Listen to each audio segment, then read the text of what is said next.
কপালে নূর চমকে, কিন্তু আমি বুঝতে পারি না। লোকেরা বলে এইদিকে হযরতে আব্দুল্লাহ তিনি বলেন আমি ওই নূরে মুহাম্মাদিকে কপালে নিয়ে রাস্তাঘাটে চলাফেরা করি। যখন রাস্তা দিয়ে চলি, রোদ যখন করা হয়, তখন আকাশের ওই মেঘগুলো আমি আব্দুল্লাহর মাথায় ছায়া করতো। আমার আল্লাহ বলে এরে আকাশের মেঘেরা রে, আমার নবীর নূর আমার নবীর আব্বার কপালে চমকিতেছে, আমার আব্দুল্লাহকে যেন কোনো রোদ না লাগে রে। তোমরা যাও যাও, আব্দুল্লাহ যেই দিক দিয়ে চলবে তার মাথায় তোমরা ছায়া করতে থাকবে। জোরে বলেন, মাথায় ছায়া করতে থাকবে। এই বলে আব্দুল্লাহ এক পা দুই পা করতে করতে বাবা বয়সটা বেড়ে যাচ্ছে। হঠাৎ করে আব্দুল্লাহর পেশা ছিল বাবা শিকার করা, জঙ্গলে গিয়ে আপনার শিকার করতেন।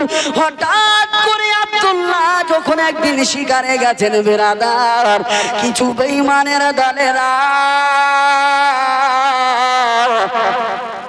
আপনার আব্দুল্লাহকে ঘেরাও করে নিয়েছে।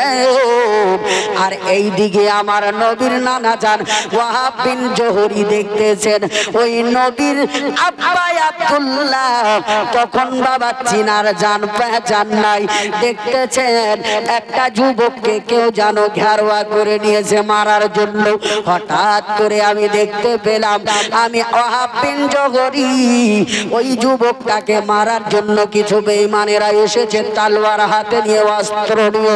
হঠাৎ করে আমার আল্লাহ ডাক দিয়ে বললেন এরে আমার ফারিস্তারা, আমার নবীর আব্বা আব্দুল্লাহকে হত্যা করার জন্য ওই বেঈমানেরা এসেছে। যাও যাও, আব্দুল্লাহ কাউকে কোনোদিন তলোয়ারের বাড়ি মারতে জানে না, আঘাত দিতে জানে না। আব্দুল্লাহ হলো সিধা সরল ছেলে। যাও রে যাও, আমার আব্দুল্লাহকে বেঈমানদের হাত থেকে বাঁচিয়ে নাও। ওয়াহাব বিন জোহরি বলেন আমি দেখতেছি দাঁড়িয়ে থাকতে থাকতে জানো হঠাৎ করে জান আপনার আকাশ থেকে একটি নুরি কাফেলায় আসলো। আর আপনার দেখতে দেখতে ওই বেঈমানদেরকে হত্যা করে আব্দুল্লাহকে বেঈমানদের হাত থেকে বাঁচিয়ে নিল। জোরে বলেন সুবহানাল্লাহ। এইদিকে আব্দুল্লাহ আপনার যেন নূরখানা কপালে নিয়ে আছি। ওয়াহাব বিন জোহরি মনে মনে চিন্তা করে আল্লাহ এই যুবকটিকে তার পরিচয়টা কি? তাকে বেঈমানেরা মারতে আসলো, কিছু গুন্ডার দলেরা মারতে আসলো। হঠাৎ করে যা আপনার আকাশ থেকে নুরি কাফেলা এসে বাঁচালো, এটা কোনো দুনিয়ার সাধারণ ছেলে হতে পারে না। এইভাবে আপনার আব্দুল্লাহ জঙ্গলে যায় আর যেন শিকার করে। এইভাবে 1 বছর 2 বছর করতে করতে আব্দুল্লাহর বয়সটা বাবা 24 বছর হয়ে গেল। একদিন আব্দুল্লাহর কথা আব্দুল মুতাল্লিব চিন্তা করেন আমার অন্য অন্য ছেলেদের বিয়ে হয়ে গেল, আমার বেটায় আব্দুল্লাহর বয়স 24 হয়ে গেল। আমি বাপ হয়ে কেমন করে বেটাকে বলবো বিয়ের কথা? কথা ঠিক না বেঠিক? আমি বাপ হয়ে কেমন করে জিজ্ঞেস করব? এইভাবে চিন্তা ভাবনার মধ্যে আছেন বেরাদার। হঠাৎ করে আব্দুল্লাহর 3 জন বন্ধু আপনার যেন হাঁটতে হাঁটতে পথ দিয়ে চলে যাচ্ছেন। আব্দুল মুতাল্লিব ডাক দিয়ে বললেন ওরে আব্দুল্লাহর বন্ধুরা, ওরে আমার ভাতিজারা, শোনো শোনো। বলে কি গো চাচা, কি বলছেন? বলছে তোমাদেরকে আমি একটা কাজ দিব। বলে কাজটা কি? বলে আমার বেটায় আব্দুল্লাহর বয়স দেখতে দেখতে 24 বছর হয়ে গেল। আমার বেটা আব্দুল্লাহর বিবাহ দিতে হবে। তোমরা তো তার বন্ধু, তোমরা কি পারবা না আমার আব্দুল্লাহকে তার বিয়ের ব্যাপারে জিজ্ঞেস করতে? বলে চাচা গো, জিজ্ঞেস তো করবো, আপনি আমাদেরকে কি দিবেন? বলে তোমরা যদি আব্দুল্লাহকে বলে জিজ্ঞেস করতে পারো বিয়ের কথাটা, তো তোমাদেরকে 10টা করে টাকা দিব এবং 5 কেজি করে খেজুর দিব। জোরে বলেন সুবহানাল্লাহ। আপনি আমি এখন জিজ্ঞেস করব মনে মনে, একে অপরকে বলবো 10 টাকার আবার মূল্য কি আছে রে বাবা? আমাদের দাদারা বলতেন যে একটা সময় ছিল 50 পয়সাতে 5 কেজি 6 কেজি করে চাল কিনে খেয়েছে। তো সেই যুগ বিশ্বনবী আসার পূর্বের ঘটনা। তখন বলেন তো 10 টাকার কত মূল্য হতে পারে, আর 5 কেজি খেজুর। তখন তারা মনে মনে ভাবে, যাক যদি আব্দুল্লাহকে গিয়ে জিজ্ঞেস করতে পারি 10টা করে টাকা 5 কেজি করে খেজুর পেয়ে নিব। এই বলে বাবা তারা চিন্তা ভাবনার মধ্যে একে অপরের সঙ্গে গল্প করতে করতে আব্দুল্লাহর কাছে গিয়ে হাজির। বলে, আব্দুল্লাহ রে, একটা কথা জিজ্ঞেস করবো। বলে কি? বলে, ওরে আব্দুল্লাহ, আমরা বন্ধুরা সবাই বিয়ে করে নিয়েছি, তুমি কি বিয়ে করবে না? হযরত আব্দুল্লাহ তখন মুচকি হেসে বললেন, ওরে আমার বন্ধুরা, একটা মানুষ কয়বার বিয়ে করে? ধরে বলেন না সুবহানাল্লাহ। একটা মানুষ কয়বার বিয়ে করে? বন্ধুরা তখন বলে, যাক আমাদের মনে হয় 10 টাকা বরবাদ গেল, 5 কেজি করে খেজুর বরবাদ গেল। বলে, কেন কেন? বলে, আমরা তো ওই আব্দুল্লাহর কাছে জিজ্ঞেস করব বলে এসেছিলাম বিয়ের ব্যাপারটা, আর যদি আব্দুল্লাহর বিয়ে হয়ে যায়, আমাদের চাচা আব্দুল মুতাল্লিব আমাদের কি আর খেজুর দিবে না? আমাদেরকে আর 10টা করে টাকা দেবে না? আব্দুল্লাহকে তখন বলতে লাগলেন তার 3 জন বন্ধু। বলে, ভাই আব্দুল্লাহ রে, তোমার বিয়ে হয়েছে রে ভাই, আমরা তো জানতে পারলাম না। আর যদি তোমার বিয়ে হয়েছে, গ্রামে কাউরির কাছ থেকে আলোচনাও শুনলাম না। বলে, ভাই শোনো রে, আমার বিয়ে নাকি আমার আল্লাহর জান্নাতে হয়ে গেছে। তোমার বিয়ে আল্লাহর জান্নাতে হলো, সেটা তো আমরা কোনোদিন শুনিনি। বলছে, আমিও তো শুনছিলাম না। হঠাৎ করে আমার কাছে একজন লোক আসলেন, বুজরুগ ব্যক্তি, আর আমাকে এসে বললেন, আব্দুল্লাহ, এই আব্দুল্লাহ, তোমার যে বিয়ে হয়েছে তুমি জানো না? তখন আমি স্বপ্নের মাধ্যমে জিজ্ঞেস করেছিলাম, আপনি কে? তো তিনি বলেছিলেন, আমি হইলাম নবী ইসমাইল আলাইহিস সালামের আব্বা, আমার নাম হলো ইব্রাহিম খলিলুল্লাহ। ধরে বলেন সুবহানাল্লাহ। একজন নবী এসে আমাকে আমার বিয়ের সুসংবাদটা দিয়ে গেছেন। বলে, আব্দুল্লাহ, কার সাথে বিয়ে হলো রে ভাই? কোথায় হলো? তার তো কোনো পরিচয় আছে? বলে, আমাকে উনি বলেছেন আমার বিয়ে নাকি মদিনা শহরে হয়েছে। আমার শ্বশুরের নাম হলো ওয়াহাব বিন জোহরি, যার সঙ্গে বিয়ে হয়েছে তার নাম আমিনা, সুশীল নারী, সুন্দর নারী, চরিত্র ব্যবহার খুবই ভালো, তার সঙ্গে বিয়ে হয়েছে। তারা 3 জন বন্ধু। এবার বাবা সেই কথাটা শোনার পরে 1 পা 2 পা করে ঘুরে আসছে। বলে, আর আমরা ওই 10 টাকা করে পেলাম না, আর 5 কেজি করে খেজুর পেলাম না। হঠাৎ করে 3 দিন 4 দিন পার হয়ে যাচ্ছে। হযরতে আব্দুল্লাহ আব্দুল মুতাল্লিবের আপনার পিতা আমার নবীজির দাদু জান আপনার অপেক্ষায় আছে। আমি তো ভাতিজারাকে পাঠিয়েছিলাম আমার বেটার কাছে বিয়ের খবরটা বলে, কিন্তু তাদের কোনো খবর নাই। হঠাৎ করে তারা 3 জন বন্ধু আবার যেন হাঁটতে হাঁটতে হাঁটতেছেন। আমার নবীর দাদু জিজ্ঞেস করলেন, ভাতিজারা রে শোনো। তারা থমকে দাঁড়িয়ে গেছে ভাই। বলে, ভাতিজারা রে, তোমাদেরকে আমার বেটা আব্দুল্লাহর কাছে পাঠিয়েছিলাম ওই বিয়ের প্রস্তাবের ব্যাপারে, বিয়ের কথা বলে, কিন্তু তোমরা 3 দিন 4 দিন ধরে কেন দেখা করো না? বলে, চাচা গো, ক্ষমা করবেন গো চাচা, আপনার 10 টাকা করে আমরা আপনাকে ফিরিয়ে দিচ্ছি, আপনার ওই 5 কেজি করে খেজুর আর আমরাকে দিতে হবে না। বলে, কেন? বলে, চাচা গো, আপনার বেটায় আব্দুল্লাহর বিয়ে হয়ে গেছে, আপনার বেটায় আব্দুল্লাহ বিয়ে করে নিয়েছে। সেই সময় আপনার আব্দুল মুতাল্লিব বললেন, ভাতিজারা রে, আমার বেটা বিয়ে করলো, আমি পিতা জানলাম না, তোমরা কি করে জেনে নিলে? বলে, চাচা গো, আপনার বেটায় আব্দুল্লাহ দুনিয়ার কোন নারীকে বিয়ে করেননি, আপনার বেটি আপনার বেটায় আব্দুল্লাহর বিয়ে হয়েছে ওই দুনিয়াতে, আকাশে। জোরে বলেন। আরে বিয়ে বিয়েটা তো হলো, তো কার সাথে হলো? বলছে আপনার বেটার বিয়ে নাকি, বেটার বিয়ে নাকি ওই মদিনা শহরে ওয়াহাব বিন জোহরির বেটি আমেনার সঙ্গে হয়েছে। তখন বলছে এই খবরটা যদি সত্যি হয় তো আমাকে তো মদিনা যেতে হবে, খবরটা নিতে হবে। আমার বেটা বিয়ে করেছে ওই দুনিয়াতে, এই দুনিয়ার মানুষ কেউ তো দেখবে। আর আমি আব্দুল মুতাল্লিব কাবা শরীফের মোতাবাল্লি, যদি আমার বেটার বিয়ে ধুমধাম করে না দিত আমাকে মানুষ ধিক্কার দিবে। আপনি একটা বড় সর্দার হয়ে নিজের বেটার বিয়ে এইভাবে দিলেন, তো আমি না যেন লজ্জায় লোককে মুখ দেখাতে পারবো না। তো চল দেখি একবার আমি মদিনার দিকে রওনা হয়ে যাই। বেরাদার, এই মক্কা থেকে মদিনার দূরত্বটা কিতাবের মধ্যে পাওয়া যায় 350 কিলোমিটার কিংবা 400 কিলোমিটার দূর। এতটা দূরত্ব রাস্তায় হযরত আব্দুল মুতাল্লিব বাবা চলতে শুরু করলেন। যেতে যেতে যেতে যেতে যেতে যেতে যেতে যেতে বেরাদার ওই মদিনার গলিতে পৌঁছে গেলেন। মদিনার গলিতে পৌঁছে গিয়ে ডানে বামে তাকায় বাবা, কাউকে জিজ্ঞেস করবে লোক পাওয়া যায় না।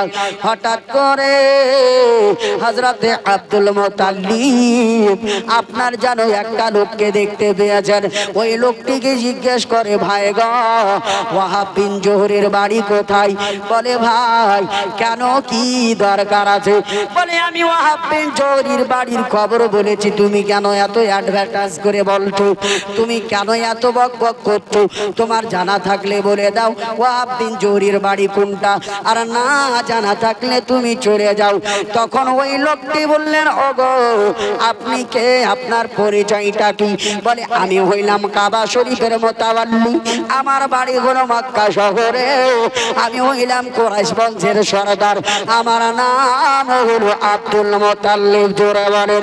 বলে, তাহলে আপনি মক্কা নগরের সরদার, কুরাইশ বংশের সরদার, আপনি কাবা শরীফের মোতাওয়াল্লি, কি মনে করে এই মদিনার গলিতে এসেছেন? বলেন, ভাই শোনো গো, এই বাড়িতে আমি এসেছি, তার নাকি একটা সুন্দর একটা মেয়ে আছে, নাম জানো আমেনা, তার সঙ্গে আমার বেটায় আব্দুল্লাহর বিয়ে দিব, এই উদ্দেশ্যে আমি মক্কা থেকে মদিনায় এসেছি। জোরে বলেন। তখন তিনি বলছেন, আমি হইলাম ওয়াহাব বিন জোহরি। জোরে বলেন সুবহানাল্লাহ। আমি ওয়াহাব বিন জোহরি, আর আমার বেটির বিয়ে তো কবে হয়ে গেছে। আরো মাথায় টেনশন পড়ে গেল। কারণটা কি? ওই আমার ভাতিজারা বলল আপনার বেটার বিয়ে হয়ে গেছে। আবার এখানে এসে মেয়ের বাপকে জিজ্ঞেস করছি, এও বলছে আমার বেটির বিয়ে হয়ে গেছে। তো বলছেন, ভাই আপনার বেটির যখন বিয়ে হয়েছে তো কার সাথে কোথায় হয়েছে একটু বলবেন? তো হযরত ওয়াহাব বিন জোহরি তিনিও বলছেন, তাহলে শোনেন, আমার বেটি আমেনার বিয়ে হয়েছে ওই আকাশের জগতে। বলে, কে বলেছে? বলে, আমার বেটির বিয়ের সুসংবাদ খানা হযরতে ইব্রাহিম খলিলুল্লাহ আমাকে বলেছেন। বলেছেন, গো ওয়াহাব বিন জোহরি, আপনার বেটিকে যদি মক্কার কোনো মানুষ দেখতে আসে তার পরিচয়টা দিবেন। যদি তার নাম হয় আপনার আব্দুল মুতাল্লিব, তার বেটার নাম যদি হয় আব্দুল্লাহ, তাহলে বিয়েটা দিয়ে দিবেন। আর যদি অন্য কেউ বিয়েটা দিয়ে দিবেন না। বলে, ওগো ভাই শোনেন শোনেন, আমার বেটির বিয়ে হয়েছে ওই মক্কা নগরীর সরদার হযরত আব্দুল মুতাল্লিবের বেটা আব্দুল্লাহর সঙ্গে।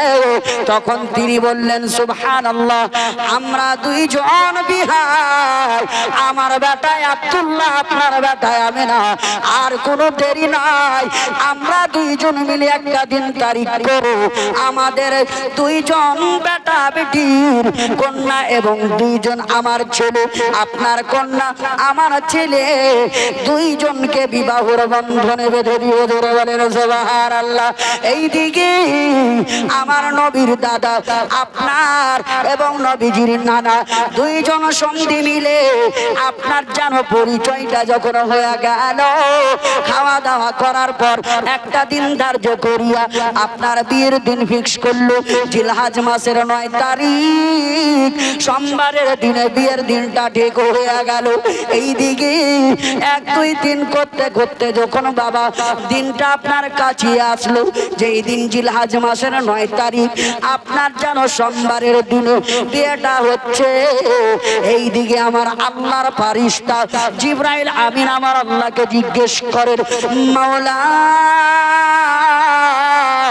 আব্দুল মুতাল্লিবের বাড়িতে একটা সুন্দর যুবককে একটা তক্তার উপর বসিয়ে এত সুন্দর করে গোসল দেওয়াচ্ছে, কারণটা কি? আমি জিবরাইল একটা কথা জানি, যখন মানুষ মরে যায় তখন তাকে অন্য মানুষ গোসল দেয়, কিংবা বিয়ে হলে অন্য মানুষ গোসল দেয়। ওগো আল্লাহ, একটিবার কি জানতে পারি এই যুবকটিকে কেন গোসল দেওয়াচ্ছে অন্য লোকে? বলে শোনো রে শোনো, এই যুবকটি অন্য কেউ নয়, অন্য কেউ নাই, এই যুবকটি হলো আমার নবীর পিতা হযরতে আব্দুল্লাহ। আজকে আব্দুল্লাহর বিয়ে আমার আমেনার সাথে জোরে বলে। তখন আল্লাহ পাক বললেন আজকে আমার আব্দুল্লাহর বিয়ে আমার আমেনার সাথে। তখন তিনি বললেন, জিবরাইল আমিন আল্লাহকে বললেন, আল্লাহ গো, কত সুন্দর একটা সুখবর শুনতে পেলাম, আপনি যদি চান আমি জিবরাইল আজকে ছুটি নিয়ে আমার নবীর পিতা আব্দুল্লাহর বিয়েতে বরযাত্রী হয়ে যাব। বলছে তুমি তো ফারিস্তা, তুমি ফারিস্তা আবার বরযাত্রী যাবে? বলছে আল্লাহ আপনি চাইলেই হয়ে যাবে। বলে কি করে? বলছে আপনি আমি জিবরাইলকে মানুষের রূপ দিয়ে দেব, আমি মানুষে যে আপনার নবীর আব্বা আব্দুল্লাহর বিয়ের বরযাত্রী যাব। আবার যেন মিকাইল আলাইহিস সালাম এসে বললেন, আল্লাহ গো, জিবরাইল আমিন যখন গেল আমিও যাব। ইসরাফিল এসে বললেন, আল্লাহ গো, যখন মিকাইল গেল আমি ইসরাফিল যাব। মালাকুল মউত হযরতে ইসরাইল বললেন, আল্লাহ, যখন জিবরাইল আলাইহিস সালাম গেলেন, মিকাইল আলাইহিস সালাম গেলেন, ইসরাফিল আলাইহিস সালাম গেলেন, আমি ইসরাইল কেনই বাজাবো না? আপনি আমাকে ছুটি দেন, আজকে আমি কাউরির রূহ কবজ করব না। নবীর পিতা আব্দুল্লাহর বিয়ের আনন্দেতে আপনি ছুটি দেন, আজকে কাউরির রূহ কবজ হবে না। আল্লাহ ছুটি দিয়ে দিলেন, 4 জন বিখ্যাত ফারিস্তাকে ছুটি দিলেন। এই দিকে জান্নাতের মধ্যে যে মহিলাগুলো আছে তাদেরকে বলা হয় হুর। ওই হুরগুলো তখন বলেন, আল্লাহ 4 জন ফারিস্তা চলে গেল, আমরা হুরেরাও যাব।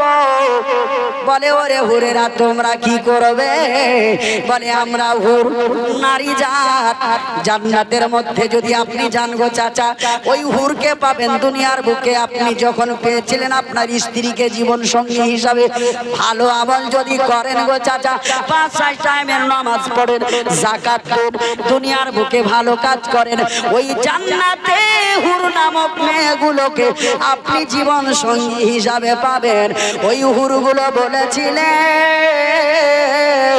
ওগো আল্লাহ, আব্দুল্লাহর বিয়েতে আমরাও যাব। সেই দিন আমার আল্লাহ ডাকতে বলেছিলেন, হুরেরা রে, কেন তোমরা যাবে?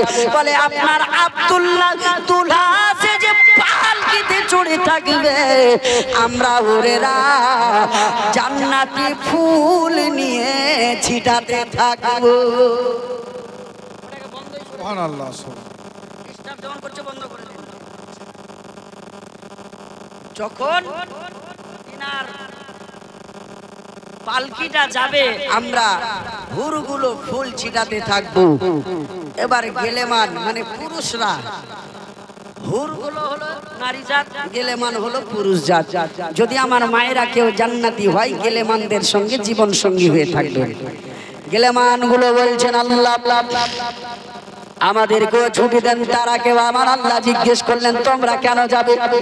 বলে আমরা যাব ওই পবিত্র মা আমিনার পবিত্র কদমের ধুলোগুলো নিয়ে আমরা গেলেমানেরা সুরমা রূপে ব্যবহার করব। জোরে বলেন। আল্লাহর ফারিস্তারা আসলেন, হুরগুলো আসলেন, গেলেমানগুলো আসলেন। এবার বাবা সবাই আসার পরে আব্দুল্লাহর বিয়ে পড়ানো হচ্ছে। বিয়ে পড়ানোর পর সুন্দর সুন্দরভাবে সবাইকে ভোজ ভান্ডার করে বাবা খিলানো হলো। খিলানোর পরে ফারিস্তারা তো বাবা মানুষ নয়, এসেছে মানুষের রূপে, কিন্তু তারা খাচ্ছে কি খায় না কেউ দেখতে পায় না।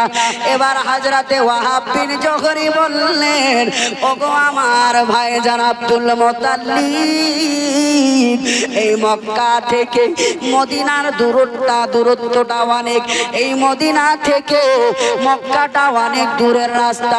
আমার একটা মনের ইচ্ছা আছে, সেই ইচ্ছাটা কি আপনি পূর্ণ করবেন? বলে কি? বলে ওগো ভাই আব্দুল মুত্তালিব, আমার বেটিকে আপনার বাড়িতে দিলাম আপনার ছেলের সঙ্গে বিয়ে দিয়ে, কিন্তু ভাইজান আমার বেটি যেই পালকিতে চেপে আছে ওই পালকিটা এমনই একজন ব্যক্তিরা নিয়ে যাবে যারা হবে নিষ্পাপ। জোরে বলেন। তো হযরতে আব্দুল মুত্তালিব বললেন, আমি যদি একটা ইশারা করি, আমি যেহেতু মক্কার সর্দার, হাজার হাজার মানুষ পালকি ধোয়ার জন্য চলে আসবে, এই কথাটা কি আবার বলতে হবে? আব্দুল মুত্তালিব কি ওয়াহাব বিন জোহরি বললেন, দেখেন আমার বেটির পালকি এমন একজন দল ধুইবে যাদের কোনো দুনিয়াতে গুনাহই নাই। জোরে বলেন সুবহানাল্লাহ। তখন তো তিনি কনফিউজ হয়ে গেল, কাকে খুঁজবো? আব্দুল সালামও গুনাহগার, আবু বকরও গুনাহগার, আব্দুর রহমানও গুনাহগার, যত সবাই আছে সবাই তো গুনাহগার, এবার বেগুনাহ কারা? আল্লাহ পাক ডাক দিয়ে বললেন, আরে আব্দুল মুত্তালিব চিন্তা করতে হবে না, ওই বিয়ের বরযাত্রীর মধ্যে শুধু তোমার এলাকার মানুষ নাই, শুধু মক্কা মদিনার মানুষ নাই, এই বিয়ের মধ্যে বরযাত্রী হয়ে আমার চারজন ফারিস্তা জিবরাইল, মিকাইল, ইসরাফিল, ইসরাইল, চারজন ফারিস্তা রয়েছে। আমার আল্লাহ বলে, আরে জিবরাইল তোমরা চারজন ফারিস্তা পালকির চার কোণা ধরে নাও, আমার নবীর মা আমেনাকে এবং আব্দুল্লাহকে পালকিতে বহে মক্কা নগরে পৌঁছে দাও। সুবহানাল্লাহ। চারজন ফারিস্তা আমার নবীর আব্বার পালকিখানা ধুয়ে মদিনা থেকে মক্কায় নিয়ে চলে গেলেন। বেরাদার, হে মুসলমান, সেই নবীর শান্ত দেখেন। আজকে কিছু মানুষ বলে নবীর আব্বা মা জাহান্নামী। জোরে বলেন নাউজুবিল্লাহ। নবীর আব্বা মা জান্নাতি কেন? যারা পবিত্র, তাদের পবিত্র সিকিম থেকেই তো নবী জন্ম হয়, কথা ঠিক না বেটি? নবীরা হলেন পাক, আর যেই সিকিমে থাকেন সেই সিকিমটাও পাক, সেই গর্ভটাও পাক। আল্লাহ কখনো না পাক জায়গাতে কোনো নবীর জন্ম দিতে পারেন না। এবার মুসলমান দুইজন স্বামী স্ত্রীর বিয়ে হলো, মক্কা মদিনা থেকে মক্কায় আসলেন। আসার পরে আব্দুল্লাহর যে পেশা ছিল কি করা? শিকার করা, কিন্তু এখনো দুইজনের ফুল সজ্জা রাত হয়নি, বিয়ে হয়েছে, এখনো তাদের মিলামিশা হয়নি। হযরত আব্দুল্লাহ আগের মতোই শিকার করতে গেছেন। শিকার করতে করতে বাবা রাস্তা দিয়ে চলে যায়, হঠাৎ করে একটা মেয়ে যেন মধুর সুরে কণ্ঠে ডাক দেয়, বলে, ওরে আব্দুল্লাহ, আব্দুল্লাহ রে, দয়া করে তুমি একবার আমার দিকে তাকাও। আব্দুল্লাহ ডানে দেখছেন, বামে দেখছেন, সামনে দেখছেন, পিছনে দেখছেন, বাবা আওয়াজকে দেয় দেখতে পাওয়া যায় না। ওই মহিলাটি ডাকতে বললেন, আব্দুল্লাহ রে, আমি পাহাড়ের ওপরে ঘরের মধ্যে আছি রে আব্দুল্লাহ, আমাকে একবার দেখো। আব্দুল্লাহ যেমন উপরে নজরটা করেছেন, সুন্দর একটা রমণী আপনার ঘরের জানলা খুলে আপনার পাহাড়ের শিরশির হাওয়া বইতেছে, ওই হাওয়ার যেন স্বাদ অনুভব করতেছেন।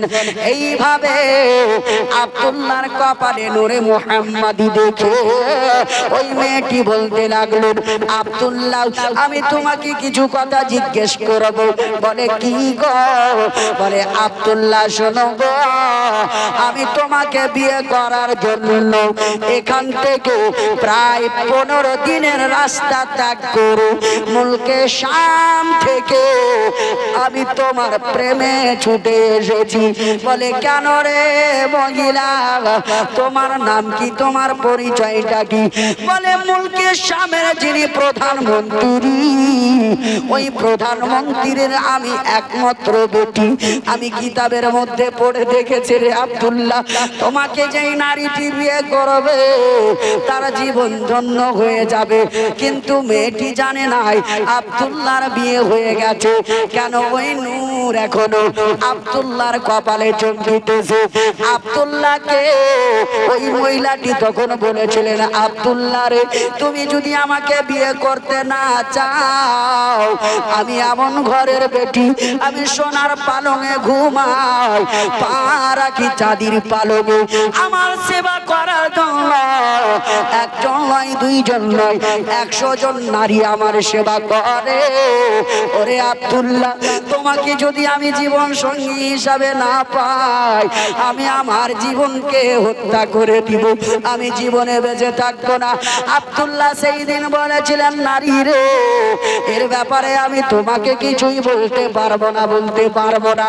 আমি তোমাকে বিয়ে করব কি করব না, এই ব্যাপারে আমার আব্বার সঙ্গে আমাকে যেন গল্প করতে হবে, আব্বার সঙ্গে একটা যেন আলাপ আলোচনা করতে হবে। কিন্তু আব্দুল্লাহ ভুল করে বলেন না আমার বিয়ে হয়ে গেছে। আপনি বলবেন নবীর পিতা আব্দুল্লাহ কত বড় লোভী ছিলেন না বাবা, মেয়ের জন্য লোভী ছিলেন না। কেন? মেয়েটা বলেছিলেন, আব্দুল্লাহ তুমি যদি না করো রে, আমি জীবনটা রাখবো না, মরে যাব। এই ভয়ে তিনি বলেননি যে আমার বিয়ে হয়ে গেছে। এবার আব্দুল্লাহ বাড়িতে আসলেন, আব্বার সঙ্গে আলোচনা করবেন। রাত্রের অন্ধকারে আমার আব্দুল্লাহকে আল্লাহ ডাক দিয়ে বললেন, আব্দুল্লাহ রে,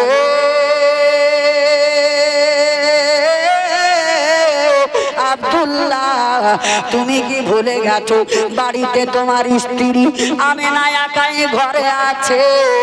তুমি কি আমেনার কাছে যাবে না? আমেনার কাছে সোহাগ নেবে না?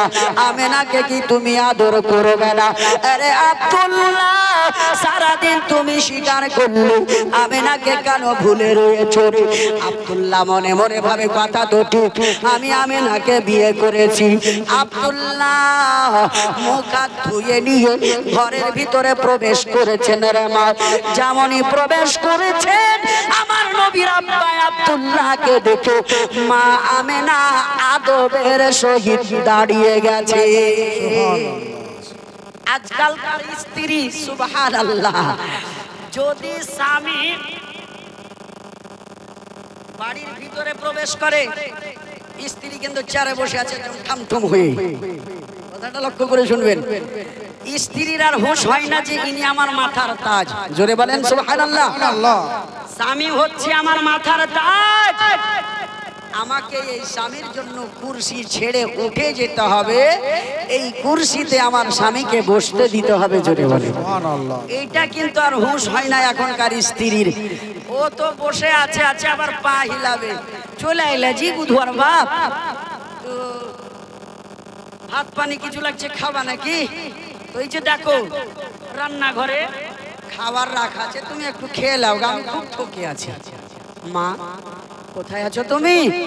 তোমার স্বামীর তুমি এতটুকুই সেবা করতে পারলে না, যেইটুকুন সেবার জন্য, যেইটুকুনের জন্য তোমার স্বামী সারাদিন পরিশ্রম করলো। আর সেই পরিশ্রমটা করার পর তুমি যদি মুহাব্বতে স্বামীর আগমনে যদি দাঁড়িয়ে যেতে পারতে, খোদার কসম বলি স্বামীর মনটা খুশ হবে কি হবে না? এ স্বামী, তুমি কেমন ভাবে সারাদিন কাটালে গো? আমি জানি বিয়ের পূর্বে তুমি কোনোদিন মাথায় বোঝ নাওনি। আপনাকে বলতে হবে, এ মা, আপনাকে বলতে হবে আপনার স্বামীকে, স্বামী গো বিয়ের পূর্বে আপনি ওই 6 মাস ধরে মুম্বাই, দিল্লি, কেরালা, লখনৌতে থাকেননি। আজকে আপনি আমাকে বিয়ে করে মাথার ঘাম পায়ের পাতায় ফেলতেছেন। ওরে মা, আপনার স্বামীকে আপনি কুরসি ছেড়ে দিয়ে আপনার স্বামীকে কুরসিতে বসতে দিবেন, আর চট করে দৌড়িয়ে গিয়ে ওই টিবল তলা থেকে এক গ্লাস পানি এনে স্বামীকে দিতে হবে।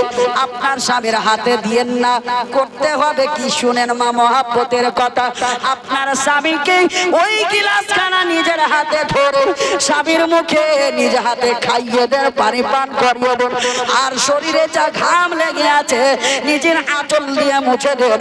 খোদার কসম বলি, যতই দারুখোর স্বামী হোক, যতই বেঈমান স্বামী হোক, ওই স্ত্রীর প্রতি ওই রকম যদি স্ত্রী আদর করে, ওই স্ত্রীকে ছাড়া অন্য কোন নারীর দিকে স্বামী জীবনে তাকাবে না। কি কথা ঠিক বললাম না ভুল বললাম? কিন্তু এখনকার স্ত্রী স্বামীর মাথার ঘাম মুছে দিবে, দুটা ভাত রান্না করেছে গ্যাসে, ওরে বাপ রে পেট ব্যথা করছে, থাকতে পারছি না। এমা হাসরের মাঠে আপনাকে জবাব দিতে হবে। স্বামীর সঙ্গে তুমি গাদ্দারি করেছ, স্বামীকে তুমি আদর করনি, স্বামীকে তুমি এটা ওটা বাহানা করে স্বামীর পার্শ্বে তুমি ঘুমাওনি, অন্য ঘরে ঘুমিয়ে থেকেছো, আর খালাতো ভাইয়ের সঙ্গে ফোনে রাত কাটিয়েছো, স্বামীকে বাহানা করে স্বামীর সঙ্গে রাত্রে ঝগড়া করে তুমি ফুফাতো ভাইয়ের সঙ্গে ফোনে ব্যস্ত থেকেছো।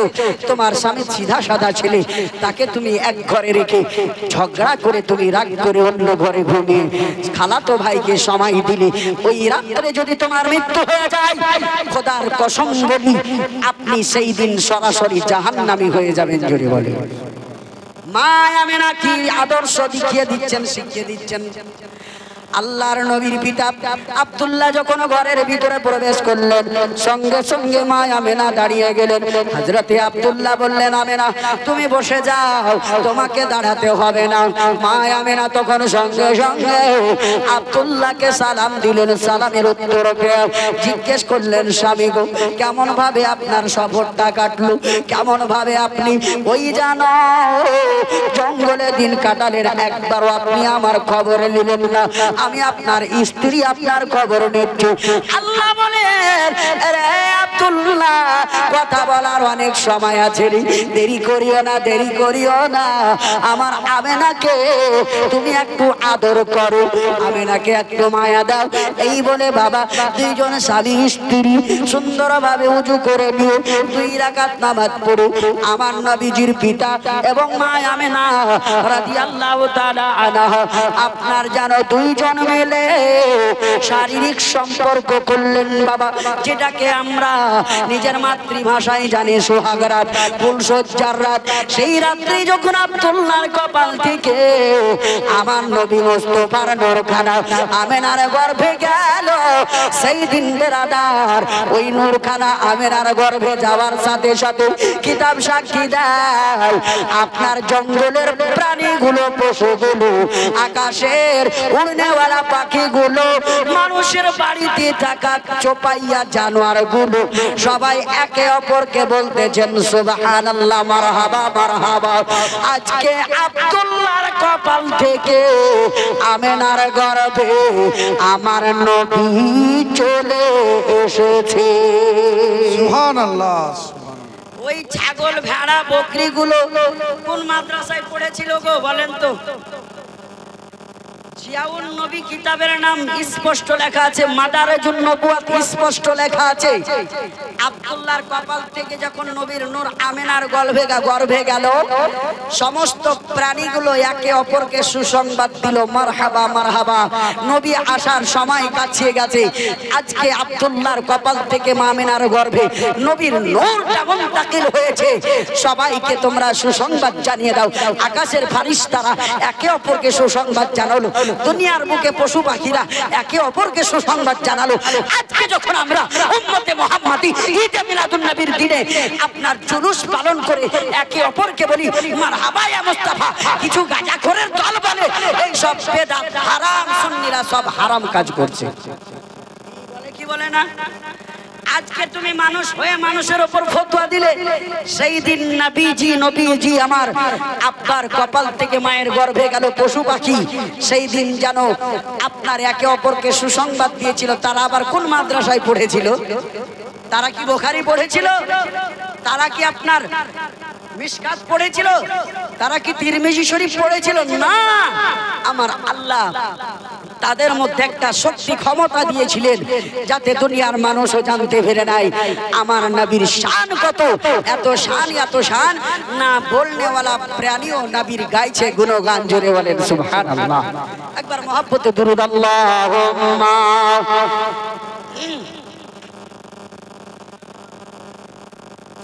মাওলানা মুহাম্মদ ওয়া আলা আলি সাইয়্যিদিনা ওয়া আলা সাইয়্যিদিনা মাওলানা মুহাম্মদ আমিনা তোমার ঘরে নূরের বাতি জ্বলে,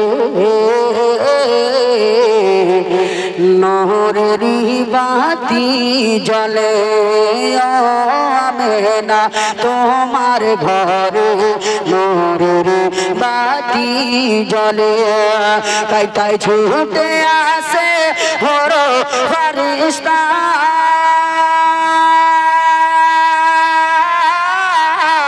তাই ছুটে আসে হরো ফেরেশতা দেখে সবাই দলে। তাই হর ফেরেশতা ছুটে আসে দেখে সবাই দলে দলে, দেখতে সবাই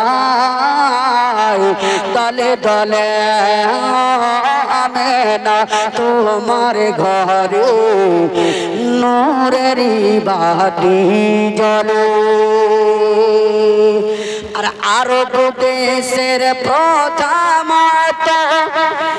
দুধ খাওয়াবার তরে মাচল কে কে দে সুবহানাল্লাহ। কে আরব দেশের প্রথম দুধ খাওয়াবার তরে, দুধ খাওয়াবার তরে কে মাতা আমিনা তুলে দিলে,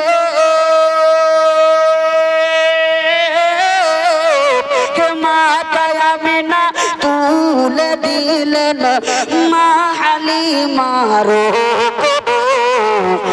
মাতায় আমিনা তুলে দিলেন মা হালিমার কোলে আমিনা তোমার ঘরে নূরের বাতি জ্বলে। আর এই পবিত্র গজলের সব থেকে উত্তম ছন্দ হলো কোনটা মহাব্বতে শোনেন একবার জোরে বলেন ইয়া রাসূলুল্লাহ।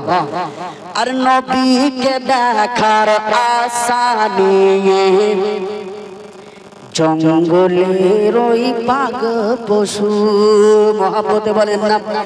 আর নবীকে দেখার আশা নিয়ে জঙ্গলের ওই বাঘ পশু, জঙ্গলের ওই বাঘ পশু নবীকে দেখার আশা নিয়ে জঙ্গলের ওই বাঘ পশু কে মাতা হালিমার ছাগল লুকিয়ে,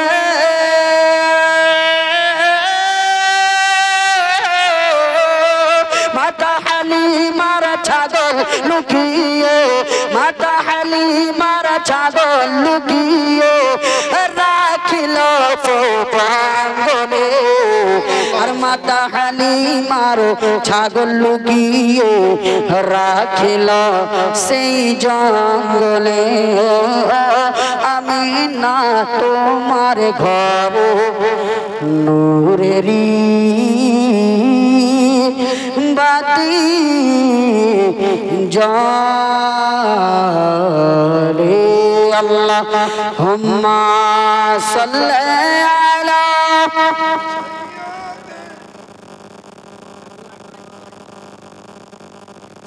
ওয়ালা আলের কথা রাত্রের বেলা আল্লাহর নবী মুস্তাফা মা আমিনার গর্ভে আছে। বাবা আজকে আমার মা বোনদের গর্ভে যদি সন্তান চলে আসে, 8 দিন 10 দিন যখন হয়ে যাবে সন্তান গর্ভে ধরা, সেই দিন তার 10 দিন কিংবা 15 দিন পর থেকে আমার মা বোনদের যেন ভিতরটা উল্টি উল্টি ভাব হয়। কথা ঠিক না বেটি? আমার মা বোনদের মনটা যেন উল্টি উল্টি ভাব হয়, ভিতরটা যেন কেমন করে টক খাবার ইচ্ছা করে। কিন্তু আমার নবীর মা আমিনা বলে, দুনিয়ার মানুষ শুনে নাও রে, আমার বেটায় আমার গর্ভে আসলো, কিন্তু আমি আমিনা দুনিয়ার সাধারণ মহিলাদের মতো কখনো টক খেতে চাইনি, আমার কখনো উল্টি হয়নি। এইদিকে যখন নবীর নূরখানা আব্দুল্লাহর কপাল থেকে আপনার আমিনার গর্ভে গেল, আব্দুল্লাহ পরের দিন বেরাদার চলে গেছেন আপনার জানো ওই আপনার জঙ্গলে চলে গেছেন। আপনার জঙ্গলে যখন চলে গেছেন শিকার করার জন্য, ওই মহিলাটিকে আব্দুল্লাহ ডাক দিয়ে বলে, রে ফাতেমা রে, তুমি ডেকেছিলে আমাকে কালকে, আমি আবার আজকে চলে এসেছি। ওরে ফাতেমা, আমি আজকে তোমাকে কিছু মনের কথা বলতে এসেছি। আব্দুল্লাহ ওই জানো শিকারে আসার আগে আব্বা আব্দুল মুত্তালিবকে বলেছিলেন, আব্বা গো, জঙ্গলে একটা মেয়ে আপনার মুলকে শাম থেকে আমি আব্দুল্লাহকে বিয়ে করার জন্য এসেছি। আমি আব্দুল্লাহ যদি বিয়ে না করি তাহলে সে যেন মারা যাবে, সে যেন বাঁচবে না। হযরতে আব্দুল মুত্তালিব তখন আব্দুল্লাহর কপালের দিকে তাকিয়ে বলেছিল, বেটা রে, আমার মনের আশা পূর্ণ হলো, আর তোমাকে কোনো আমিনা বিয়ে করতে চাইবে না, তোমাকে আর কোনো ফাতেমা বিয়ে করতে চাইবে না, লাইলা বিয়ে করতে চাইবে না, তোমাকে দুনিয়ার কোনো সুন্দরী বিয়ে করতে চাইবে না। বলে, আব্বা কেন? বলে, আমি যেটা জানি রে বেটা, আমি তোমাকে বলবো না। জোরে বলেন আল্লাহ। জানেন যে তোমাকে কেন মেয়েরা বিয়ে করতে চাইছে? যেটার জন্য বিয়ে করতে চাইছিল সেটা তো আমার আমিনা পেয়ে গেছে। জোরে বলে, আর তোমাকে কেউ বিয়ে করতে চাইবে না। শিকার করার জন্য আব্দুল্লাহ বেরিয়ে গেলেন। বাবা ফাতেমাকে ডাক দেয়। ফাতেমা যেমনই নজরটা দিয়েছে আব্দুল্লাহর কপালের দিকে, আর জানো আব্দুল্লাহর কপালে নূরে মুহাম্মাদি দেখতে পেল না। তখন বলছে, আব্দুল্লাহ রে, আমি আমার আব্বার রাজপ্রাসাদ ছেড়ে তোমার কাছে এসেছিলাম, তুমি সেই শেষ ইচ্ছাটাও আমার পূর্ণ করলে না। বলে, কেন? তুমি শুধু কালকে বিয়ের কথা বলেছিলে, কেন এসেছে সেটাও তো বলনি, কি কারণ তাও তো বলনি। বলে, আব্দুল্লাহ রে, আমি তওরাত জবুর কিতাবের মধ্যে পড়ে দেখেছি, সে জামানার পিতা হবে যিনি, নাম হবে আব্দুল্লাহ। ওই আব্দুল্লাহর কপালে একটা নূর চমকিতেছে, ওই নূরখানা যদি যেই মহিলার গর্ভে চলে যাবে, সেই নূরের অধিকারী মেয়েটি হবে। সেই নূরের অধিকারী মেয়েটা হতে গেলে ওই মেয়েটি তার যেন আম্মা হো দুনিয়ার বুকে হাইলাইট হবে। আর যারা হবে বিশ্ব নবীর মা, তার তুলনা দুনিয়ার কোন নারীর সঙ্গে হবে না। আব্দুল্লাহ রে, মনের ব্যথা মনে থেকে গেল রে। এই আব্দুল্লাহ, দয়া করে আমার সামন থেকে চলে যাও, আমি এখন মরব, তুমি আমাকে দেখে সহ্য করতে পারবে না। আব্দুল্লাহকে আমার নবীর দাদা আব্দুল মুত্তালিব বলেছিলেন, বেটা আব্দুল্লাহ রে, তোমাকে শুধু ফাতেমা নয় লাইলাও বিয়ে করতে চাইবে। তাই বলি কি তুমি লাইলাকেও বিয়ে করবে? তোমাকে তারান্নুম বিয়ে করতে চাইবে, তুমি কি তাই বলে তারান্নুমকে বিয়ে করবে? এরা তোমার জন্য নয়, তোমার নূর মুহাম্মাদের নূরখানার জন্য বিয়ে করতে চাইছে। তখন ওই সময় ফাতেমা বলেছিল, আব্দুল্লাহ রে, আর আমার কাছে এসো না, তুমি চলে যাও, চলে যাও, আর আমি তোমাকে দেখতে চাই না। এ মুসলমান, যেই নবীর জীবনী শুনতে গেলে আমার আপনার ইমান তাজা হয়। এখনো নবী দুনিয়ায় আসেননি, এতই যদি নবীর নূরের শান হয়, আমার নবী দুনিয়ায় এসে কষ্ট করে ইসলাম প্রচার করেছেন, কতই বা নবীর শান হতে পারে। আল্লাহর নবী মুস্তাফার নূর খারাপ এবার মুসলমান আমেনার গর্ভ আব্দুল্লাহ বাবা স্বীকার করে বাড়ি আসলো। হঠাৎ করে আপনার বেটা হারিসকে আব্দুল মুত্তালিব ডাক দিয়ে বলে, বেটা হারিস রে, তোমরা যেন হুঁশিয়ার, তোমরা সংসারী লোক, তোমরা ব্যবসা বাণিজ্য করো। আমার বেটায় আব্দুল্লাহ আজকে বিবাহিত, তার যেন সংসার হয়েছে, আমেনাকে কাপড় চুপড় কিনে দেওয়ার মতো, তাকে যেন সম্পদের দরকার, টাকা পয়সার দরকার। এরে বেটা হারিস, আর এরপর থেকে যখন তোমরা ব্যবসার জন্য যাবে, আমার বেটায় আব্দুল্লাহকে সঙ্গে করে নিয়ে যাবে। তখন বলেছিলেন, ভাই আব্বাজান, কেন ভাই আমরা আমার ভাইকে নিয়ে যাব না? ওই ভাই তো আমাদের কলিজার টুকরা, আপনি যেমন তাকে ভালোবাসেন আমরাও ভালোবাসি গো আব্বা, কেন বা আপনার বেটাকে ব্যবসায় নিয়ে যাব না? বলে, বেটারে শুনো শুনো, নবী ইয়াকুব আলাইহিস সালামের বেটারা নবী ইউসুফকে সঙ্গে করে নিয়ে গিয়েছিল, তারাও বলেছিল আব্বা আপনি ইউসুফকে ভালোবাসেন, আর তারা প্রতারণা করে ইউসুফকে যেন হত্যা করে ওই কুয়াতে ফেলে এসেছিল। বেটারা রে, তোমরা আমার বেটা আব্দুল্লাহকে নিয়ে গিয়ে আমাকে জানো নবী ইয়াকুব আলাইহিস সালামের মতো কান্নায় ফেলিও না। বাবারা, সেই রকমই একটা মর্মান্তিক ঘটনা ঘটতে যাচ্ছে আব্দুল্লাহকে। এবার যেন আব্দুল মুত্তালিব বললেন, বেটা রে, অনেকদিন ধরে তুমি স্বীকার করে বেড়ালে আমি আব্বার হোটেলে খেলে, আর তোমাকে আমার হোটেলে খেতে হবে না, ভাইদের সঙ্গে একটু ব্যবসার দিকে ধ্যান দাও। আব্দুল্লাহ বলেছিলেন, আব্বা আপনার হুকুম মাথার উপর, আপনার হুকুম মানলাম, আমি অবশ্যই যাব ব্যবসার জন্য ভাইদের সাথে। এই মুসলমান শুনে যান রাত্রির বেলা মহাব্বতের কথা হযরতে আব্দুল্লাহ এবার জানো ওই 9 ভাইয়ের সঙ্গে বাবা ব্যবসার জন্য বের হচ্ছে। মায়েরা রে, যখন আপনার স্বামী হবে নতুন নতুন 2 থেকে 3 মাস হবে, আর যদি আপনার স্বামী বাড়ি থেকে কাজের জন্য বেরিয়ে যায়, মায়েরা আপনি চিন্তা করবেন, আল্লাহ যার ভালোবাসায় মা ছাড়লাম, বাবা ছাড়লাম, ভাই বোন ছাড়লাম, বন্ধু বান্ধবকে ছেড়ে, যার হাত ধরে যার দিক দেখে আজকে শ্বশুর বাড়ি আসলাম, আজকে সেই সঙ্গের সাথী স্বামী বাইরে যাচ্ছে, অবশ্যই সে মায়ের অন্তরটা কেঁপে উঠবে, কান্নায় ভেঙে পড়বে। কিন্তু বাবা সত্য কথা বলতে গেলে মাথায় ব্যথা করে। এখনকার স্ত্রীরা আর বলবে না স্বামী বাইরে যাচ্ছে তো টেনশন হবে, দুঃখ হবে। কেন? এখনকার মেয়েরা বিয়ে করার আগে স্বামী বাদে 3টি করে বিয়ে রেখে নাই আগে আগে। অসুবিধা নাই, আরে স্বামী গেলেই তো কোনটাতে কথা বলতে পাবো। বাস্তব জীবনের বাস্তব কথা বলি, কোনো মা রাগ করবেন না। কিন্তু আমার আপনার মায়ের মতো আমেনা ছিলেন না। আমেনা যখন শুনতে পেয়েছেন আমার আব্দুল্লাহ যেন যাচ্ছেন ব্যবসার জন্য, আমেনা যেন ডাক দিয়ে বললেন, আব্বা আপনার বেটা আব্দুল্লাহ যখন ব্যবসায় যাবে, আমি কার দিকে তাকিয়ে থাকবো, কাকে আমি যেন খাবার তুলে দিব। আমার স্বামী যদি চলে যায়, আমি কাকে দেখে সবুর করব? আব্দুল্লাহর কথা এইভাবে আপনার আমেনা এসে আব্দুল মুত্তালিবকে বলেছিলেন। আব্দুল মুত্তালিব বলেছিলেন, এরে বেটি আমেনা, মানুষ বিয়ের পূর্বে শুধু নিজের টেনশনে বসবাস করে, যখন বিয়ে হয়ে যায় একজন অন্যের বেটিকে 3 টাইমের খাবার দিতে হবে, আশাক পোশাক দিতে হবে, নইলে সেই ছেলেটির বদনাম হয়ে যাবে চতুর্দিকে। বেটি রে, তুমি সুন্দর মহিলা, ধৈর্য ধারণ করে থাকবে। এই দিকে আব্দুল্লাহর ভাইয়েরা 9খানা আপনার সাওয়ারি রেডি করেছেন, তার সাথে সাথে আব্দুল্লাহর সাওয়ারি রেডি হয়ে গেছে। মা আমেনার কাছে আপনার জানো আব্দুল্লাহ এসে বলেন, আমেনা রে,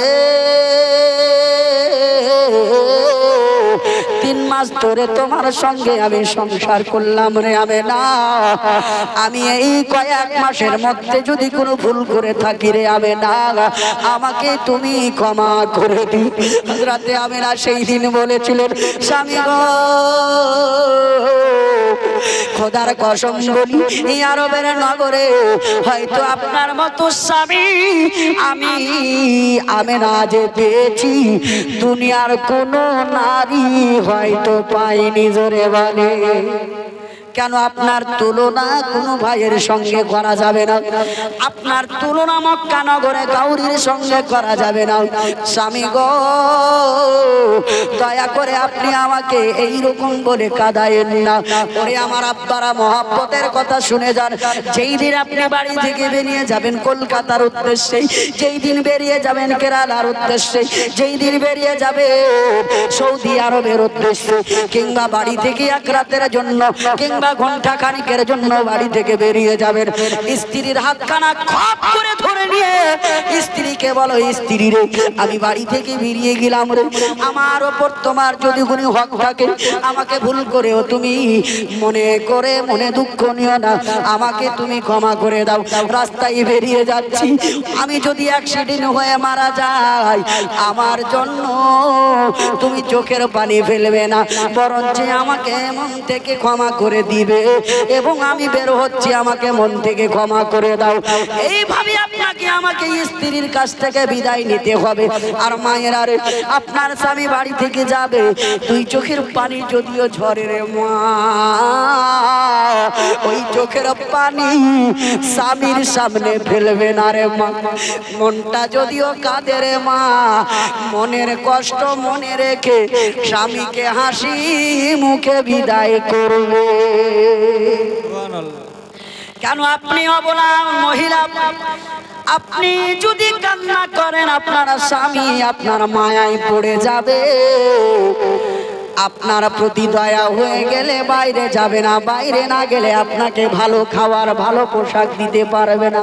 মায়েরা রে স্বামীকে মন প্রাণ দিয়ে ভালোবাসা দিয়ে বাড়ি থেকে বের করো। আমার মায় আমেনা, আমার আব্বা জানেরা, নাবির আম্মা জান আমেনা আব্দুল্লাহকে বিদায় করতে গিয়ে আমেনার চোখ দিয়ে ঝরঝর করে পানি পড়ে যায়।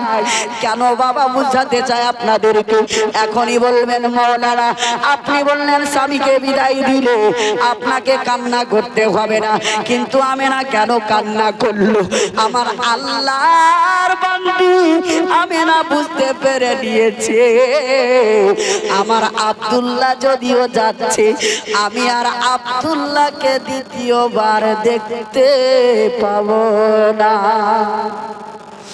এই কষ্ট ব্যথা মনের মধ্যে ঘুরতেছে।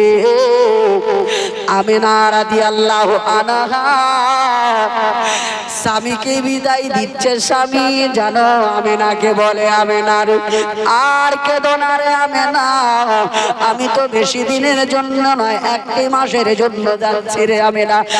এই আমেনা তুমি যদি কান্না করো আমাকে কে বুঝাবে? আমি তো ছেলে মানুষ, তোমার প্রতি আমার মায়াটা বেশি। আমেনা রে আর চোখের পানি ফেলিও না। এইভাবে স্বামী স্ত্রী গল্প করতে করতে বাবা আব্দুল্লাহ বাড়ি থেকে বেরিয়ে যাচ্ছে।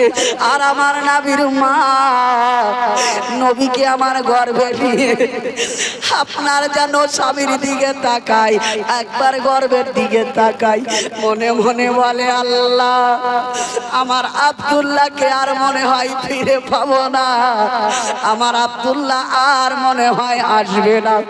হযরতে মা আমেনা দৌড়িয়ে গিয়ে আব্দুল মুত্তালিবের কাছে গিয়ে বলেন, আব্বা জান আমার মন বলে আপনার বেটায় আব্দুল্লাহ যদিও যাচ্ছে আর মনে হয় ফিরে আসবে না। বলে বেটি আমেনা রে প্রথম আমার বেটায় আব্দুল্লাহ বিদেশে যাচ্ছে এই বলে হয়তো তোমার মনটা চানমান করতেছে। আমেনা শুধু তোমার স্বামী আব্দুল্লাহ নয়, দেখো দেখো আমার অন্য অন্য বৌমায়ের স্বামীরাও যাচ্ছে রে মা। তুমি কাঁদলে হবে না, তাদের দিকটাও একবার দেখো, তারাও স্বামী বিদায় করছে, কিন্তু তোমার মতো কেউ কাঁদে না। আব্দুল মুতাল্লিব যেন আমিনাকে আপনার সান্ত্বনা দিচ্ছেন, শাশুড়ি মা সান্ত্বনা দিচ্ছেন। ও আমার মায়েরা শুনে যান, রাত্রের বেলা আমিনা যেন ওই স্বামীকে বিদায় দিলে ঘরের দরওয়াজায় দাঁড়িয়ে দাঁড়িয়ে আমার বিশ্ব নবীর মা আমিনার নজর যতদূর পর্যন্ত যাচ্ছে রে বাবা, আপনার আব্দুল্লাহর দিকে টুকটুক করে তাকিয়ে আছে। এ ব্রাদার মুসলমান, হযরত আব্দুল্লাহ যেন চলে গেলেন। আমিনা বুক ভরা কষ্ট নিয়ে ব্যথা নিয়ে কান্না করতেছে। আমিনাকে শাশুড়ি মা এসে সান্ত্বনা দেয়, ননদেরা এসে সান্ত্বনা দেয়, জায়েরা এসে সান্ত্বনা দেয়, আর বলে আমিনা কেঁদো না, 1 মাসের তো ব্যাপার, তোমার স্বামী ঠিক ফিরে চলে আসবে। এইদিকে বাবা ব্যবসার জন্য মুলকের স্বামী উপস্থিত হয়ে গেছেন। ব্যবসা করতে করতে বাবা আপনার বেচা কিনা হয়, প্রত্যেক বছর যেই মতো খেজুর বিক্রি করাতে যতটা ইনকাম হয়, আজকে তার থেকে 2 গুণ বাবা ইনকাম হয়েছে ব্যবসার মধ্যে। ভাইরা ডাক দিয়ে বলে একে অপরকে, এরে ভাই হারিস, এ আমির হামজা, এ আব্বাস, শোনো শোনো, আমরা অনেকবার ব্যবসা করতে এসেছি, এবারের মতো ব্যবসাতে যতটা লাভ হয়েছে আগে এইরকম লাভ হয়নি। কারণটা কি? ওই ব্যবসাতে নবীর আব্বা ছিল না সাথে, এবার ব্যবসায় নবীর আব্বা রয়েছেন সাথে। জোরে বলে। ভাইরা সন্ধ্যাবেলা খাওয়া দাওয়া করে একে অপরের সঙ্গে মিলাচ্ছে, ভাই আগের থেকে তো এবার অনেকটা ব্যবসাতে আমাদের লাভ হয়েছে, তো জায়গাগুলো খারাপ, তো একটু কাজ করো, এবারের মতো আমরা এই অল্প দিনেই বিদায় নিয়ে যাই বাড়িতে, টাকা পয়সা আব্বার হাতে গুছিয়ে দিয়ে, না হয় আবার 11 দিন কিংবা 12 দিন বা 1 মাস পরে আমরা আবার ব্যবসার জন্য আসবো। তো ঠিক আছে, এই বলে সবাই পয়সা করে গুছিয়ে নিয়ে নিজ নিজ বাবা থলেতে টাকাগুলো রেখে আপনার পথ দিয়ে আসতে শুরু করেছেন। রাস্তা দিয়ে আস্তে আস্তে আস্তে বাবা এমনই একটি যন্ত্রণা আমার নবীর পিতা আব্দুল্লাহর যেন পেটের মধ্যে হতে শুরু করলো। হযরতে আব্দুল্লাহ ছটফট করতে শুরু করেছেন। মুসলমান আব্দুল্লাহ আর উটের উপরে বসে থাকতে পারেন না, ডাক দিয়ে বলেন, ভাই আমি আব্দুল্লাহকে তাড়াতাড়ি উটের উপর থেকে নামিয়ে নেন। বলি কেন রে ভাই, কেন? বলে ভাইয়া গো, এমন একটা যন্ত্রণা শুরু হয়ে গেছে, আমি আব্দুল্লাহ আর বসে থাকতে পারি না উটের উপরে। মুসলমান আব্দুল্লাহ কাটা মুরগার মতন ছটফট করে কান্না করতেছেন। আপনার ভাই হারিস তাড়াতাড়ি করে নেবে। ভাই আব্দুল্লাহকে সিনায় জড়িয়ে বলে, ভাই আব্দুল্লাহ রে, তোমার যদি কিছু হয়ে যায় রে ভাই, আমার আব্বাকে আমরা কি জবাব দিব রে? আসার সময় ইয়াকুব নবীর তুলনা দিয়ে আমার আব্বা আমাদেরকে বাড়ি থেকে বিদায় করেছিলেন। ভাই আব্দুল্লাহ, দয়া করে তুমি একটু সাহস করো রে ভাই, আমরা তোমার 9 ভাই সঙ্গে আছি রে, তুমি দয়া করে ভেঙে পড়িও না। বলে ভাই খোদার কসম বলি, আমি আর পারছি না, আমি আর ঘোড়ার উপর উটের উপর বসে থাকতে পারছি না, আমি আব্দুল্লাহর কলিজা জানো চূর্ণ বিচূর্ণ হয়ে যাচ্ছে। এই বলে হারিস বাবা আপনার ভাইকে নিয়ে কি করবে, এমন একটি জায়গায় পৌঁছে গেছে, সেখানে যদি রাত থাকা যায়, বেঈমানের দলেরা, ডাকাতেরা, শয়তানেরা সমস্ত টাকা পয়সা হয়তো চিন্তাই করে নেবে। এই চিন্তা ভাবনার মধ্যে আব্দুল মুতাল্লিবের শ্বশুর বাড়ি অর্থাৎ আব্দুল্লাহর মামার বাড়িতে আপনার জানো হারিস গিয়ে বললেন, মামা জানো গো, আমার ভাই আব্দুল্লাহ আপনার ভাগনাকে রেখে গেলাম, কেমন কি থাকবে আমরা 2-4 দিন পরে এসে দেখে যাব। আমার ভাই আব্দুল্লাহ কেমন কি থাকবে একটু আপনারা খেয়াল রাখবেন। এই বলে ভাইয়ের রেখে চলে গেলেন বাবা। কেউ বলেন মাকামে আবওয়ায় রেখে গেছিলেন, আবার কোন কিতাবে বলেন মামাদের কাছে রেখে গেছিলেন। এই বলে বাবা আব্দুল্লাহকে রেখে গেলে, রেখে যাওয়ার পরে বাবা যখন বুঝতে পেরেছেন আব্দুল মুতাল্লিব আমার ছেলেরা এবার বাড়ির দিকে ফিরবে, এইভাবে আপনার 10টা বেটা লম্বা হয়ে উট যেন চলতেছে না পথ দিয়ে, ওই 10টা বেটার অপেক্ষায় আছেন। আমেনাকে কেউ ডাক দিয়ে বলে, আমেনা রে তুমি না খুব কান্না করছিলে রে বোন, দেখো দেখো ওই লম্বা হয়ে একটা উটের দল আসতেছে, মনে হয় আমাদের স্বামীরা ব্যবসা করে বাড়ি ফিরতেছে। জোরে বলে, ব্যবসা করে মনে হয় বাড়ি ফিরতেছে।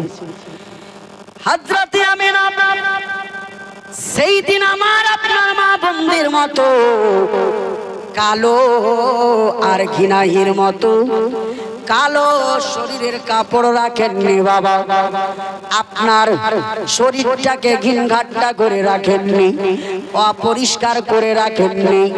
আমেনা সঙ্গে সঙ্গে গোসল স্নান করে সুন্দর একটা লাল টুকটুকে শাড়ি পরে মাথায় চিরুনি দিয়ে সুগন্ধিত তেল মেখে আমেনা স্বামীর অপেক্ষায় আছে রে মা। হযরতে মা আমিনা দরওয়াজায় দাঁড়িয়ে লাল শাড়ি পরে মাথায় খুশবুদার তেল লাগিয়ে চিরুনি করে স্বামী জানের অপেক্ষায় আছে রে মা। এই দিকে আমার মাদেরকে বলতে চাই মারে, যখন আপনি শুনতে পাবেন আপনার স্বামী চলে এসে চাচল বাস স্ট্যান্ড, আসতে দেরি আছে 10 মিনিট, তাড়াতাড়ি গোসল স্নান করে রে মা স্বামীর জন্য সেজে গুজে বসে থাকেন, স্বামীর জন্য লাল শাড়ি পরে নেন, স্বামীর জন্য সুগন্ধিত তেল মাথায় লাগিয়ে নেন, স্বামীর জন্য আতর খুশবু লাগান। আপনাকে সাজুগুজু অবস্থায় দেখে স্বামী যদি বাড়িতে দেখতে পায়, খোদার কসম বলি স্বামীর মনটা খুশ হয়ে যাবে। আর এখনকার স্ত্রী দেখবেন স্বামী বাড়ি আসছে আর শরীরের আঁচল, শাড়ির আঁচল মাটিতে লেটে দিচ্ছে। আগো তোমার অবস্থা কেন জানো না? 5-5টা ছেলে জন্ম দিয়ে গেছে, এদের দেখভাল করবো না, আমি নিজের শরীরের দিক দেখবো।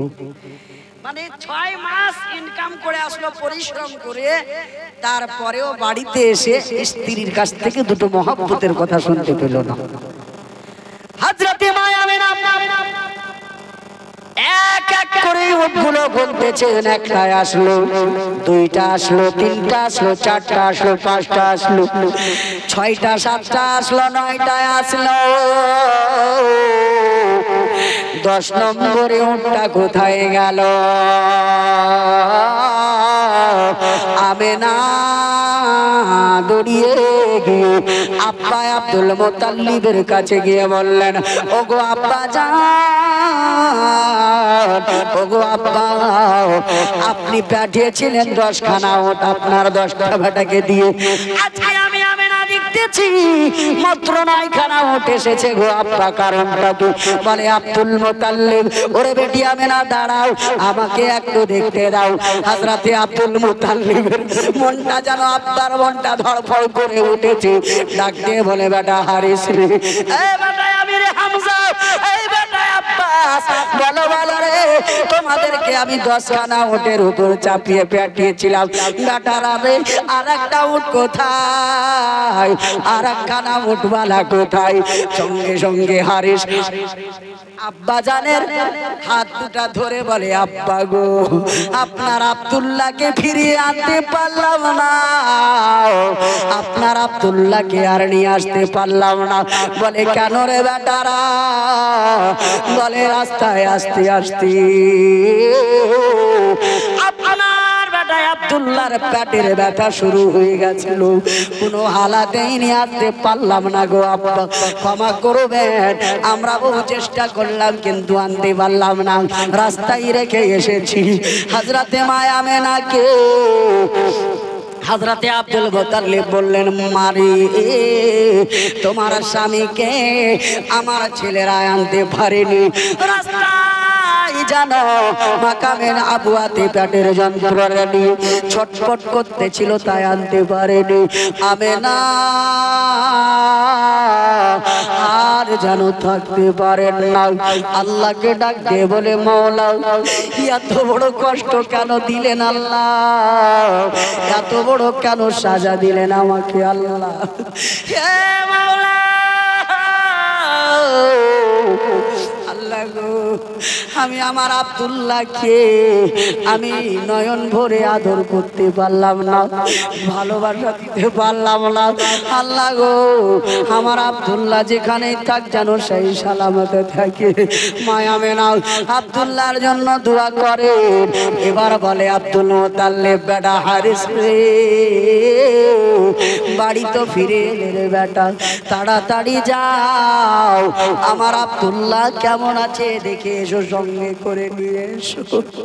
হযরতে হারিস আবার গেলেন মুসলমান, আর জানো ডাক দিয়ে দেখতেছেন, বাবা আপনার চতুর্দিকে আওয়াজ দেয়, কাউকে দেখতে পান না, আওয়াজ দেন আব্দুল্লাহ আব্দুল্লাহ করে, আপনার আব্দুল্লাহ নামের কেউ সাড়া দেয় না। হঠাৎ করে দেখতেছে অনেকগুলো মানুষ এক জায়গায় আপনার যেন দাঁড়িয়ে আছে, এক জায়গায় গুচ্ছা হয়ে। হযরতে হারিস আপনার নবীজির চাচা যান দৌড়িয়ে গিয়ে বলে, ভাইরা এখানে কি হয়েছে? আমার নবীজির আপনার জানো চাচা যান যখন গেছেন, বলে, শোনো গো শোনো, একটা মানুষ বিশাল পেটের যন্ত্রণা নিয়ে কান্না করতেছিল, লোকটা আজকে মারা গেছে, এই লোকটিকে আমরা সবাই মিলে দাফন করে আমার মা খালারা রে, আপনার স্বামী যদি বাইরের দেশে থাকে আর যদি মরার খবরটা শুনে নেন গো, হঠাৎ করে আপনার স্বামীর যদি মরার খবরটা শোনেন, বলেন তো মা মনটা কেমন করতে পারে? তাই বলি মায়েরা রে, আপনার স্বামী বাইরে আছে আর আমার নবীর আব্বা দুনিয়া থেকে বিদায় নিচ্ছে রে মা। নবীর আব্বার কাফন হলো কি হলো না কিতাবে উল্লেখ নাই, আমি আপনাদের কাছে বিশ্ব নবীর জীবনে শোনাচ্ছি। আমার নবীর মহাব্বতে আমার নবীর আব্বার কাফন কেনার জন্য আমার 5 জন আব্বার কাছে মাত্র 1000 টাকা করে টাকা নেব। দেখতে চাই আজকে কে আছে মার দে মজা হবে তোমায় ভুলে যেও না, ভুলে যেও না, আসবে মারণ কর শরণ, ভুলে যেও না, আসবে মারণ কর শরণ, ভুলে যেও না। অন্ধকার কবরকে স্মরণ করেন বাবা, কে ঘর অন্ধকার,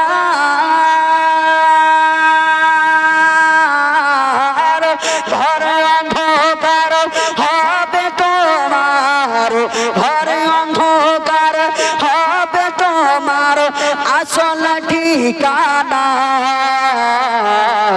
আসবে মরণ কর শরণ, ভুলে যেও না, আসবে মরণ কর শরণ, ভুলে যেও না। হাই গো দুনিয়াদারি ঘর সংসারি, রইবে না চিরদিন,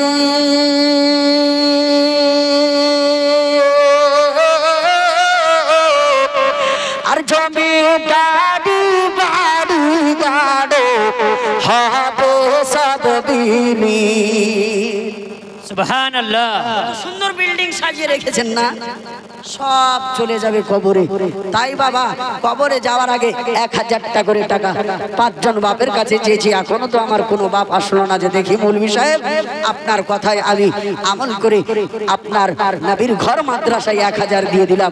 একজন মারতে মুজাহিদ এই বাড়ি ঘর টাকা পয়সা কিছুই সঙ্গে যাবে না, যদি দান করে যান মাদ্রাসা কিংবা মসজিদে, সেই দানটাই আপনার কবরে হাসরে এবং পুলসেরাতে কাজ দিবে। জোরে বলেন সুবহানাল্লাহ।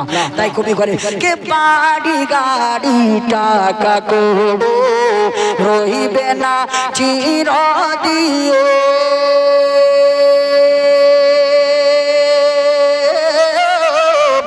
আর জমিদারি ঘর সংসার হবে সব বিলীন।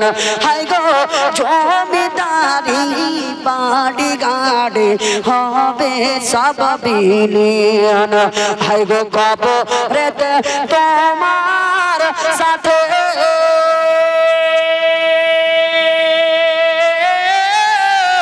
কবর তো তোমার সাথে কেউ তো যাবে না,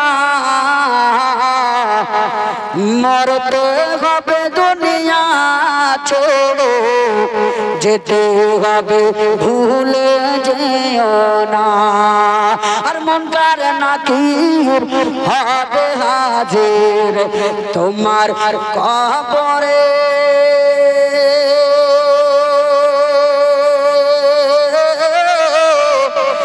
मन रब्बुका मादिनुका सवाल करिबे তোমারে। সুবহানাল্লাহ সুবহানাল্লাহ মাশাআল্লাহ। এই ভাইজান আমার অন্ধকার কবরকে স্মরণ করে এই গজলের ছন্দ ছুড়ে আপনার 1000 টাকা করিয়াছেন দান, আল্লাহ দানকে কবুল করেন পাক সুবহান। আর 4 জন বাপের কাছ থেকে 1000 টাকা নেব। এই আমার মায়েরা আপনারা যদি 1000 বেশি হয় 500 টাকা করে 2 মা আমার 1000 টাকা নিয়ে জমা করে। অন্ধকার কবর কবি কি বলতেছে শোনেন, কেমন কার নাকির হবে হাজির। সুবহানাল্লাহ। কে দিলেন এটা? আপনি? নারে তাকবীর, নারে রিসালাত। আগামী গতকালকে দিয়েছিলেন 500 টাকা, আজকে দিলেন 1000 টাকা। 500 টাকা নগদ, 500 টাকা বাকি। আল্লাহ গো এই লোকটা যেন জলসার কমিটিকে না দেয় ফাঁকি। জোরে বলেন আমিন। অনেক লোক আছে টাকা দিতে যে ভুলে যায়, বলে আমি দিয়ে দিয়েছি যে, তাই তো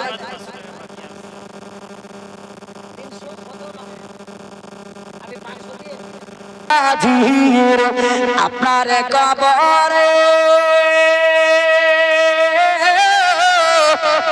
আর মানে রব্বুকা মাদিনুকা সওয়াল করিবে তোমাকে। হাই গো মানে রব্বুকা মাদিনুকা সওয়াল করিবে তোমার। হাই গো ভুল জবাবে পাবে তুমি, ভুল জবাবে পাবে তুমি তো চোখের ঠিকানা। আর মরতে হবে দুনিয়া ছেড়ে যেতে হবে ভুলে যেও না। তারপরে কবি ছন্দে কি লিখছেন মহাব্বতে শুনেন, কি আসবেন নবী প্রেমের ছবি মদের কবরে, আর মাতা কুলুব তুমি চিনো কি তারে। সুবহানাল্লাহ। বেশ আমরা বেরেলি আকীদার মুসলমানদের আকীদা, নবী আসবেন কবরে আর ফারিস্তা ইশারা করবে ইনাকে কি চিনেন। আমরা নবীর মহাব্বতে দরুদ পড়েছিলাম চণ্ডী গাছের জমিনে, আমরা চিনে নিব ইনি হলেন মুহাম্মাদুর রাসূলুল্লাহ। তাই কবি কি বলতেছেন, কে আসবেন নবী প্রেমের ছবি আপনার কবরে, মাতা কুলুব তুমি চিনো কি তারে। সঠিক জবাব পাবে তুমি,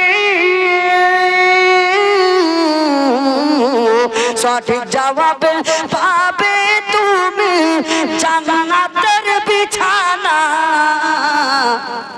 তুমি ভুলে যেও না, মরতে হবে দুনিয়া ছেড়ে, যেতে হবে কবরে, তুমি ভুলে যেও না। শেষ ছন্দে কবি কি লিখছেন, মহব্বতের কথা শোনেন। কে বলে আইয়ুব গো রাসূল, সেই বিপদ মাঝারে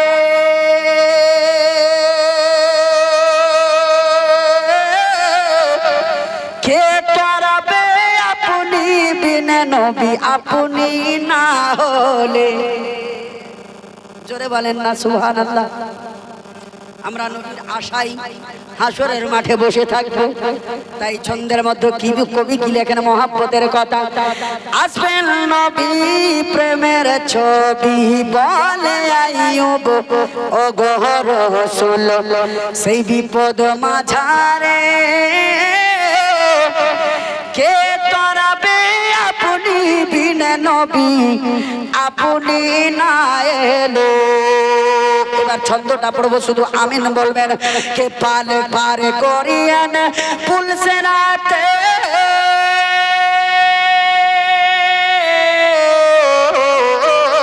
কে পারে করিয়েন পুলসে রাতে, নবী ছেড়ে যাব না,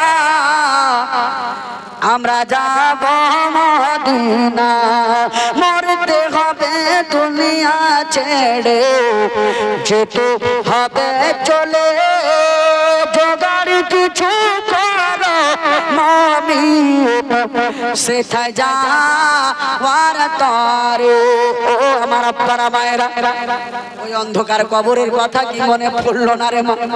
আপনার জন্মদাতা পিতা কবরে শুয়ে আছে,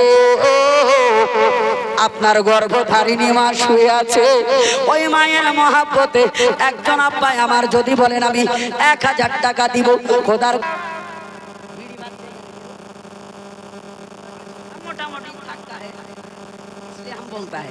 কে মা বনে গো তোমরা বিড়ি যতই বাঁধো না, মাদ্রাসাতে দান না করলে বরকত হবে না, স্বামীর সেবা না করিলে জান্নাতে পাইবা না, মা বোন গো তোমরা বিড়ি যতই বাঁধো না। ডাক্তারের নাম কি? সুবহানাল্লাহ। আব্দুল জব্বার ডাক্তার ভাইজান আমার ছিল গ্রামেতে,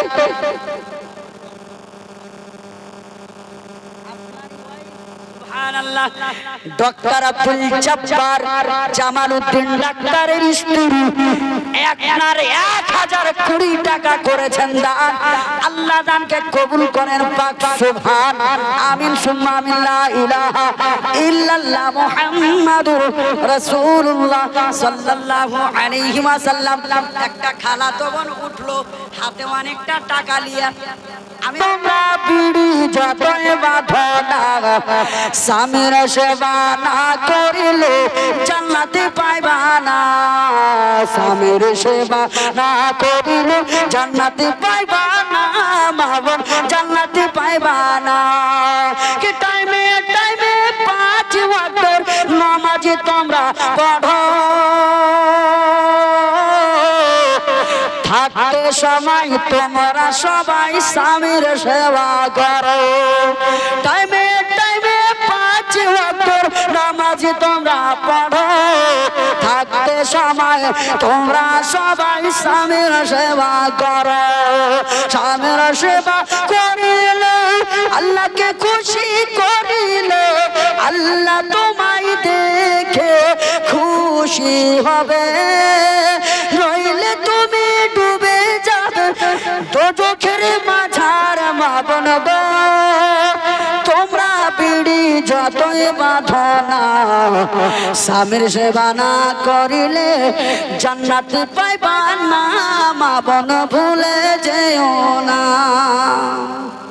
এই স্বামীর সেবা সুবহানাল্লাহ এমন একটা মারাত্মক জিনিস, স্বামীকে যদি নারাজ করে, স্বামীকে যদি কষ্ট দিয়ে কোনো মা 5 ওয়াক্তের নামাজও পড়ে নাই, আল্লাহ স্বয়ং বলেন তোমার স্বামী দুঃখে আছে, তোমার ইবাদত আমি আল্লাহ কবুল করব না। জোরে বলেন সুবহানাল্লাহ। সুবহানাল্লাহ। তুই ফের কে তোর টানে মুই ফের সাগরে রহিম মুই নামাজ পড়ি মার খাম। আহারে মা, এত সহজ নয়। আল্লাহর নবী বলেছেন তোমার স্বামী রাজি, আল্লাহ রাজি, আল্লাহ রাজি, আমি নবী রাজি।